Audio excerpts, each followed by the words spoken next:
waxaa garoonka SYL ee degmada Marka galabta nagu soo booqday xogayaha Olombikada degmada Marka Cali Abuukar Faqi Cali Sitey waxa dhanka midig ka taagan gudoomiyaha xiriirka kubadda cagta degmada Marka dhanka bidix waxa ka xiga xubin kamid ah xiriirka kubadda cagta Xasan Qorone iyo xogayaha xiriirka kubadda cagta degmada Marka Maxamed Aadan Cali Sitey ku soo dhawow saad u aragtaa habsame oo socodka horyaalka ka socda garoonka SYL ee degmada Marka الحمد لله إله ما هذا سكله كبد وحاسة عطنا ذي في عالم ومدة لقى سوي شقيي ركعتها وبدنا يجوجان وفرح سنة استحقال كبرشدة سومال بنت وحن وشيجا إنك فوجادان هالحضر كاسو قبيل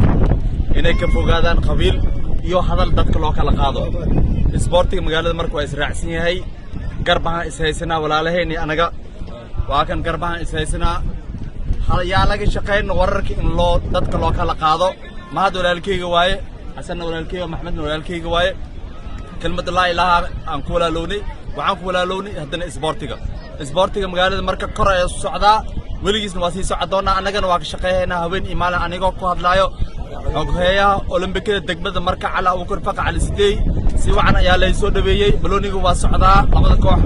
ever way kaambi ayaa dhacday Soomaaliyeed waxa idin sheegaa laga fogaada qabyaalada isdhexgalka bulshada ayaa wax lagu gaari karaa qabiil meesna dhiga waa aragnay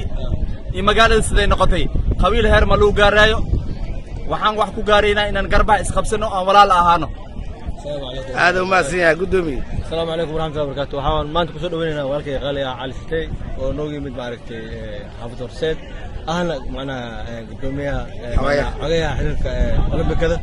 تكبد Marka وعلينا ولكن وسود ويننا إن شاء الله إنه عيارتنا إلى غيب كله مرة بالسنة وسود ويننا نقول الجوع جالنا إن شاء الله هذا بان حسن بسم الله الحمد لله وحن آدي ما دعوا فرح سنة إلى Olombikada دقمنا حقيقي حريركم بدأ عكا ولا شقين أحمرتو دقمدو مركب مرة كفكرات أنا مرة والبابا عيار والبابا عن قبلين وحن مرة والبابا عن صدويننا بقول كيف بقول حقيقة Olombikada دقمدا وأنا ما تيجي هاي بقول كيف بقول هذا وما سنتي